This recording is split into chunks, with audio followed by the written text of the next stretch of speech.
The progressive activist group MoveOn has thrown its weight behind Vermont socialist Bernie Sanders as support for Hillary Clinton wanes.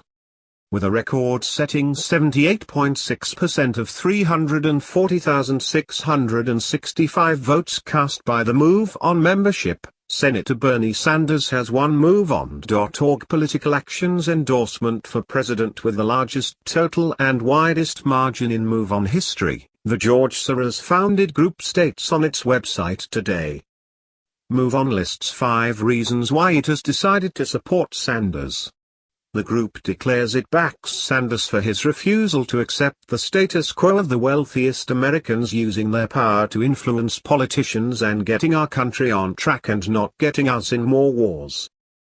MoveOn has consistently functioned as a lobby group for the policies of the Obama administration, including the disaster of Obamacare and the continuation of the wars in Afghanistan and Iraq and the escalation of the war on terror that has turned America into a police and surveillance state.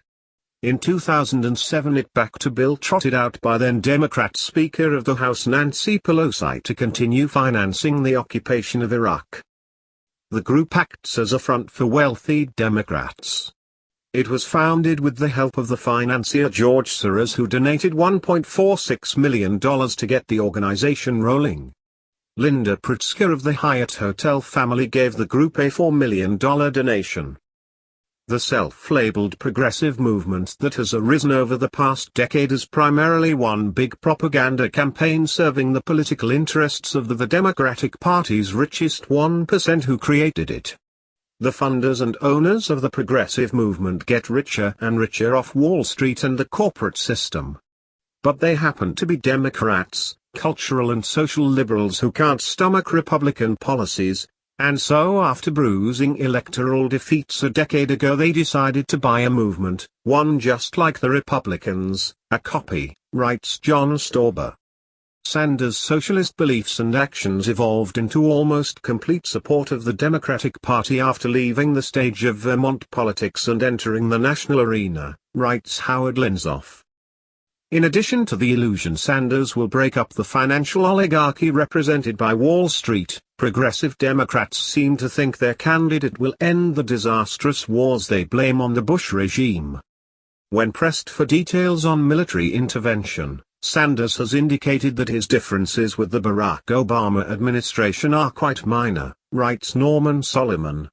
Like many Democrats, he supports U.S. airstrikes in the Middle East, while asserting that only countries in the region should deploy ground forces there. Sanders shares the widespread view among members of Congress who don't want boots on the ground but do want U.S. air power to keep dropping bombs and firing missiles. Sanders supported Bill Clinton's 1999 Kosovo war. One of his advisors quit in protest over the support, and Sanders had anti-war activists who occupied his office in 1999 arrested. He did not support a vote in Congress to oppose the war in Afghanistan and voted to continue appropriations to support the wars in Afghanistan and Iraq. In 2003 he backed a resolution supporting Bush's war in Iraq and his expansion of the war on terror at home and abroad. Sanders has not been an anti-war leader.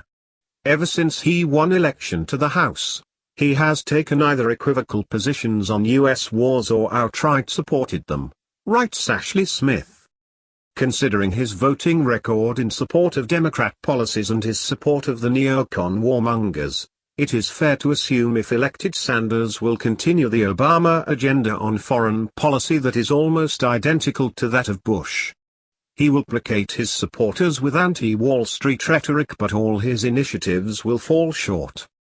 Congress, after all, is owned by the financial elite. It will not vote to run off the money changers and will certainly not put an end to the Federal Reserve and its control over the monetary system and the economy.